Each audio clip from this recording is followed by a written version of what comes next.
എവിടെയാണ് പോകുന്നത്? അങ്ങനെ നമ്മളെ ബോർഡിംഗ് പാസ് ഒക്കെ എടുത്ത് നമ്മളിങ്ങനെ കേറാണ് കേട്ടോ. അതെയോ?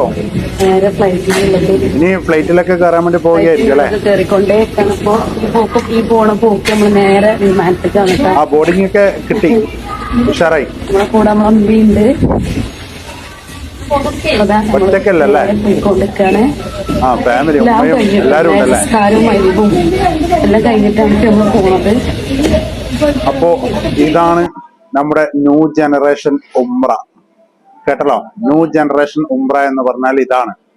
കാരണം ഉംറക്ക് പോകുമ്പോൾ ലൈവ് ഇട്ട് ഫ്ലൈറ്റിൽ കയറുന്നതും ബോർഡിങ് എടുക്കുന്നതും എല്ലാം ലൈവിലൂടെ കാണിക്കുന്നുണ്ട് നമ്മുടെ സഹോദരി.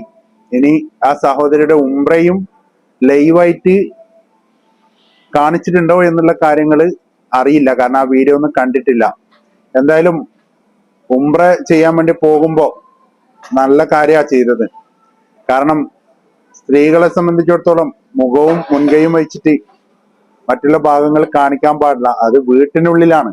അന്യപുരുഷന്മാരുടെ മുമ്പിൽ മുഖവും മുൻകൈയും പോലും കാണിക്കാൻ പാടില്ല. കാരണം കണ്ണുപൊത്തിയിട്ടൊക്കെ പോകുന്നതൊക്കെ കാണല്ലേ, നിക്കാബൊക്കെ ധരിച്ചിട്ട് പോകുന്നത് കാണുന്നില്ലേ? അതുകൊണ്ട് അന്യപുരുഷന്മാർക്ക് കാണിക്കാൻ പാടില്ലാന്ന്.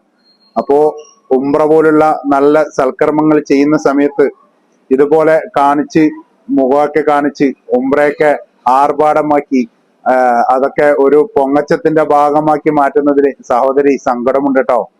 ഒരുപാട് സങ്കടമുണ്ട്. കാരണം പണ്ടൊക്കെ നമ്മുടെ ചെറുപ്പകാലങ്ങളിൽ ഒരുപാട് ആളുകൾ, പ്രായമായ ആൾക്കാരുള്ള ഉംറക്ക് ഹജ്ജിനൊക്കെ പോകുമ്പോൾ അവരൊക്കെ ചെയ്യുന്ന കാര്യങ്ങൾ ചെയ്യുന്നതും ഇപ്പോഴത്തെ ഞാൻ അടക്കമുള്ള ആളുകൾ, ന്യൂ ജനറേഷനിലെ ആളുകൾ ചെയ്യുന്നത് കാണുമ്പം, ഇതൊക്കെ കാണുമ്പം സങ്കടം വളരെ ഉണ്ട് കേട്ടോ.